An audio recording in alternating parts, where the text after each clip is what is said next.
Hey everybody, so this week my group and I'm Sam, this is Daisy, that's Luis, we got Akira, Ramesh, Yiming, and Mai. So this week my team and I worked on forecasting power outages caused by hurricanes and tropical storms. So our goal was to forecast one day ahead the amount of power outages that will make landfall in the counties in the eastern United States. The picture on the left shows the paths of tropical storms in the year 2017. So that year, quite a few storms occurred, and only a few of them made landfall in Florida and Louisiana and Texas. So as you can see, there's a lot of opportunity for storms to hit the East Coast. So why do we care? In the case of emergencies, we want responders to be able to optimally distribute resources. Accurate one-day ahead forecasts will allow responders to appropriately act. So the picture here shows the aftermath of Hurricane Katrina. If there were good risk assessments beforehand, maybe things could have gone a little better. So what makes this an interesting problem? Because we worked on this in an entirely new reference frame. So previous work has focused only on single states with relatively small spatial units. We expanded this to cover the entire eastern coast of the United States, and we raised the spatial element to be counties, not just 1 to 10 kilometers squared areas. So this introduced new problems. We had to deal with weather patterns being different in the mountains versus down in Texas. So our approach, we split into two groups. One group worked on classification and the other worked on regression. The classification team focused on grouping counties into outage quantiles to assess risk, while the regression team focused on actually getting a number estimate of the number of outages that would occur and trying to figure out which predictors were the most important estimators of variability. Oops, wrong way. And here's the data that we had. All of our data sources were publicly available, except for the outage information that we used. So we had information about wind speed, precipitation, and temperature from weather stations around the US. We also had information about the proportion of tree species in every county, and the land use, which served as a proxy for the infrastructure in that area. As you'll see, the test, training, and validation sets that the two groups used were different. This is because they had different proxies for the impact of storms. So the classification team focused on the number of outages that would occur as the measure of the severity of the storm, while the regression team looked at wind speeds. So ordering the storms in terms of severity, we wanted to get the right amounts of different amounts of severity in each group, so they were ordered slightly differently. So on the classification. So, hello everyone. I represent the classification team, and so as Sam actually said before, I'm going to reiterate the goal of the classification team. Our goal is actually to capture different regions, the high impact regions, and categorize them into 4 different categories. Now, as the picture on the right, so the natural question is, how do you quantify the severity of impact? So we did a lot of exploratory data analysis on each and every variable that was available to us, and we picked the average daily outages of each county. And we did a lot of exploratory data analysis on that, and we figured that it would actually quantify the severity of impact within each county when a hurricane or a tropical cyclone hits. So clearly the picture here is a log average daily outages, and you can see 4 different colors here, and most of them fell under the first category, which is the low risk region, and this is the medium risk region, and this is high risk region. And what you see here is the very high risk region, which is our category 4. And our classification models are actually trying to model this particular region. This is our special interest, because we want the policymakers to actually render their support and attention to very high risk impact regions. That's our primary goal of classification. So with that in mind, we had to do, we could not generally take a 25%, 50%, 74%, 75% quantiles. So we had to do a lot of analysis on this, and we had to find out a sensible cutoff with respect to our daily average outages. So we found that any average outage which is less than 85th percentile, we had to categorize into low. And anything between 85 and 95, we categorized into medium. And the 95th to 99th percentile, we categorized into high risk regions. And anything above 99th percentile fell under the very high risk region. And that is our primary interest. And we actually, as part of our classification approach, we ran 4 models: multinomial logistic regression and linear discriminant analysis, which are 2 parametric models. And the non-parametric models are random forest and k-nearest neighbors. And the last one is something that we introduced, the blind category, which we use as a baseline classifier. What ideally a blind classification does is, it classifies every single observation into the lowest category. That's the purpose of introducing a blind classifier. So the results are summarized in this plot. So let's take a moment to analyze this. The categories are listed in the x-axis and the classification accuracy on the y-axis. And we have different methods that we used here with k equal to 1 and k equal to 10 here. And we see that the red dots, which correspond to random forest, has outperformed in every single category, with the overall prediction being good, even in the overall category. So if you see in this is our primary interest, this 4th category is our primary interest. So if we see in the 4th category, k and n, when k equal to 10, it's actually competing with random forest. But is that true? Is that really true? Is it competing? So let's go to the next slide. Here, we see that random forest is actually classifying 78.3% of the very high category into the actual very high category. And it misclassifies to the immediate neighbor, which is the high risk. Whereas k equal to 10, when k and n when k equal to 10, misclassifies about 26% of the observations into the medium category. So that's really not good. So let's take an example. If someone says that there's going to be a storm and you're really prepared and the storm doesn't hit, versus somebody says there's going to be a medium storm or you don't have to worry about anything, but a very high impact storm strikes. So that's not really good. So that's very detrimental, especially to the policymakers. So hence, we think we have the results. We think the random forest has really outperformed every single classification method that we have done. And we have video. Yes. So this is the power outages observed as well as the predicted power outages by a random forest for the Hurricane Hermine, which started on September 2nd of 2016 all the way up to September 8th of 2016. And with that.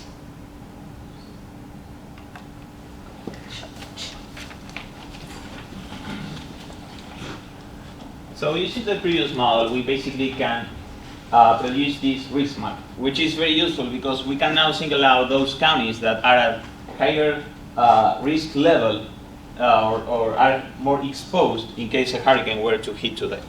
But then the natural question will be, okay, how many resources do we need to allocate to respond in those counties? So for this complementary, for this question, how many of these tracks, how many engineers, how many officers do we need to assign to these counties? So our goal, as Sam said, we are setting out a regression model to predict the impact on outages. So now we have to define what impact means.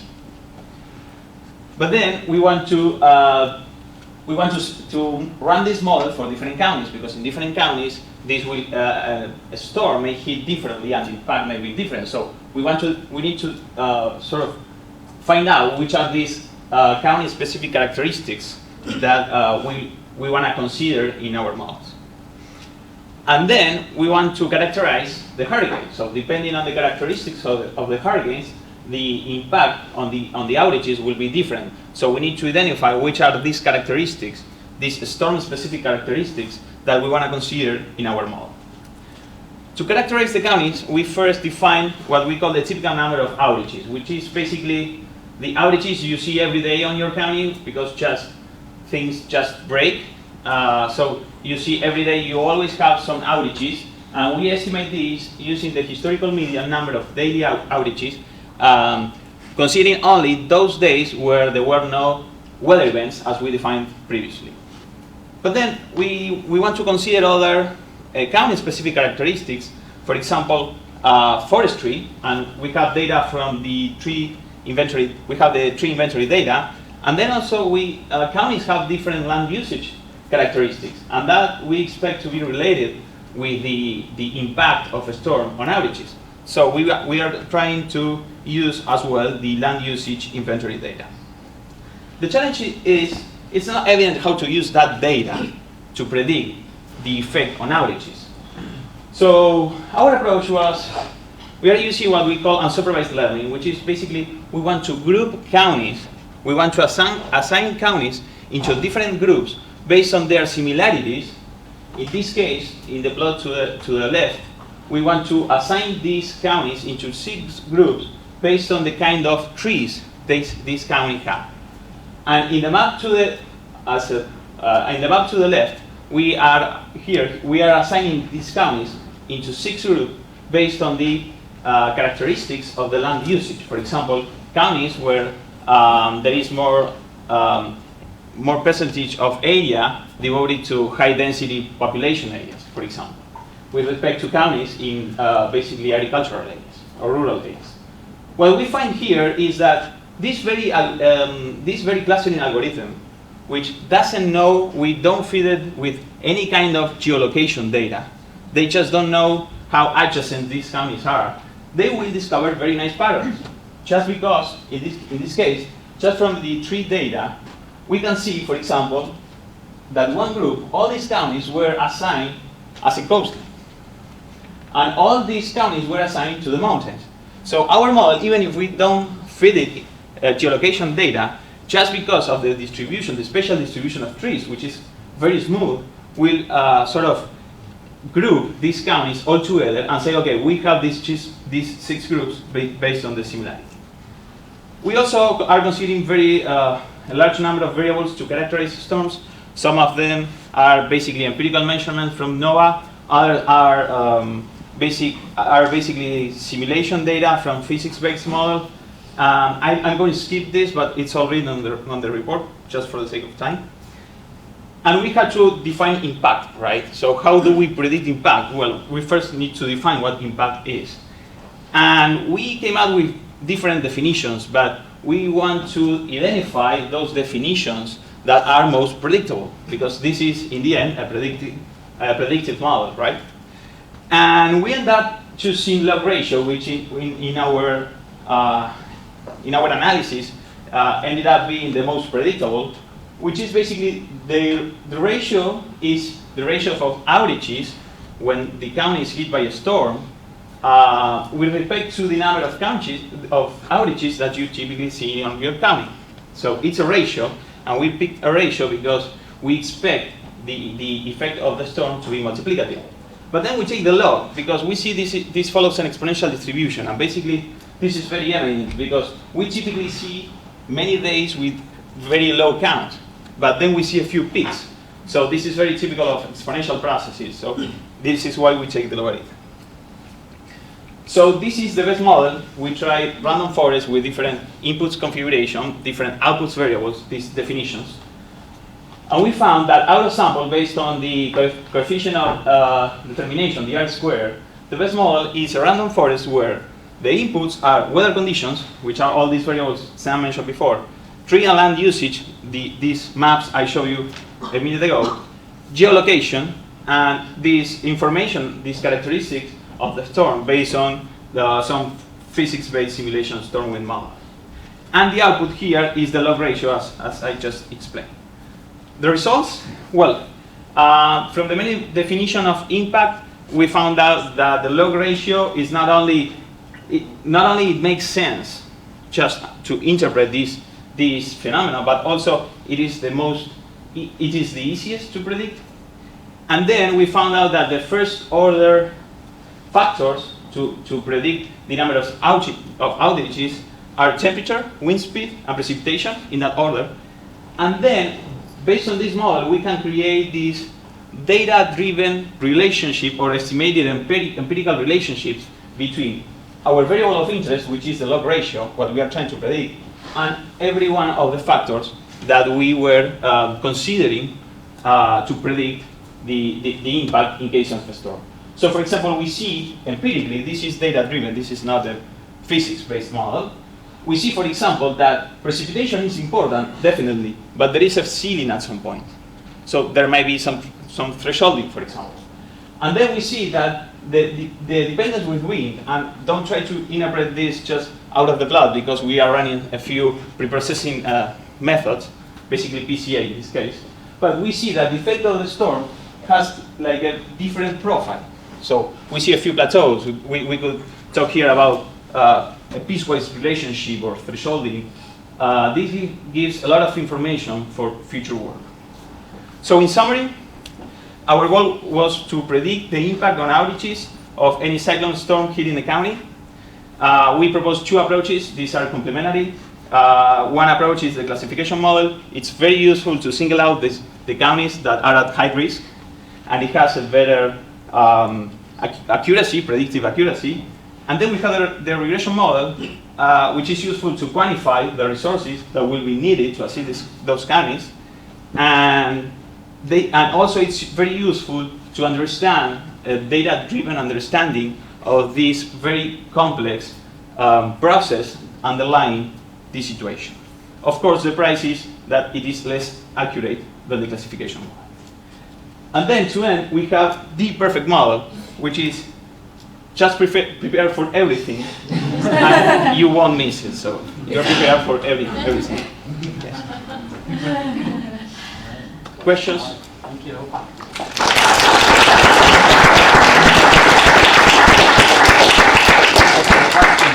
Los Alamos group.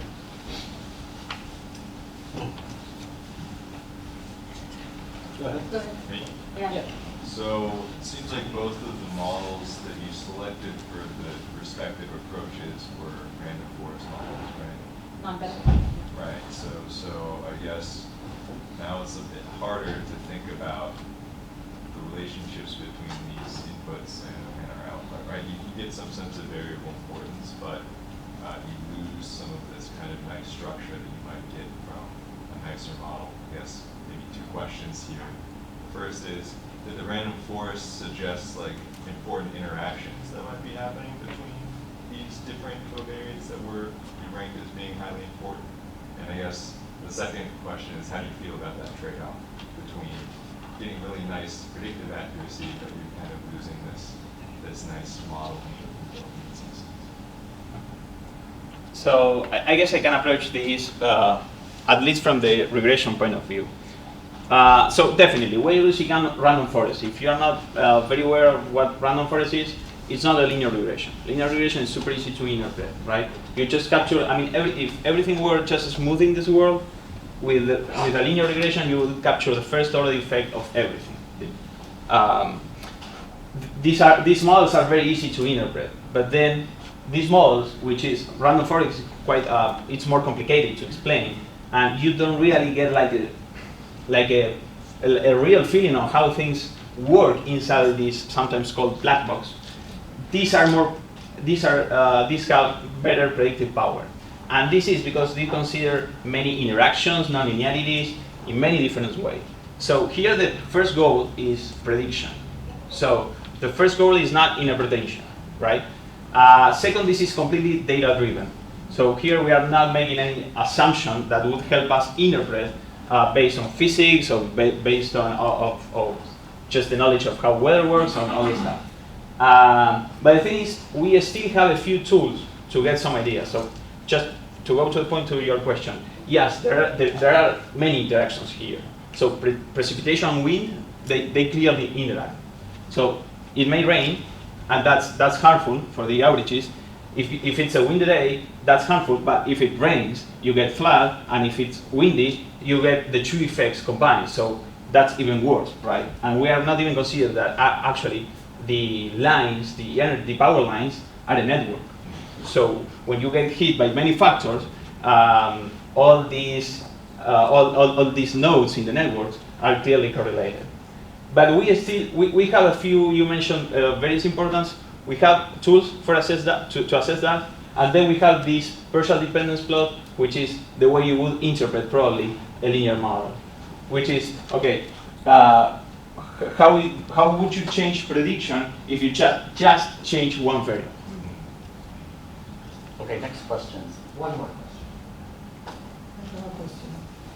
Generally speaking, when you have a prediction ensemble, like combining models, some may be random forest, some may be GBM models, some may be lassos, simple linear regressions, will give you a better prediction. Have you considered something of that sort?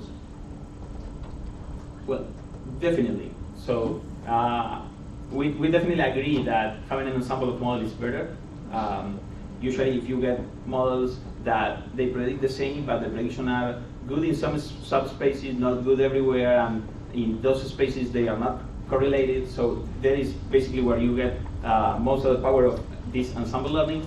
The thing is, for the scope of this project, in 1 week, we didn't even consider comparing two models independently, let alone ensemble them.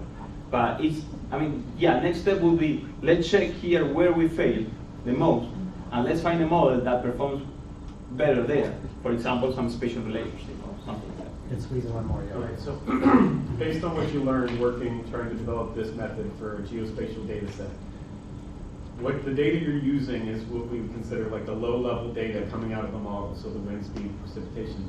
Do you think in what you've learned, it would be easier or harder to your method if you moved upstream in the physics? So you went to more of the forcing factors that control the precipitation and the wind speed versus using the discrete points from the wind speed and the precipitation on that local level?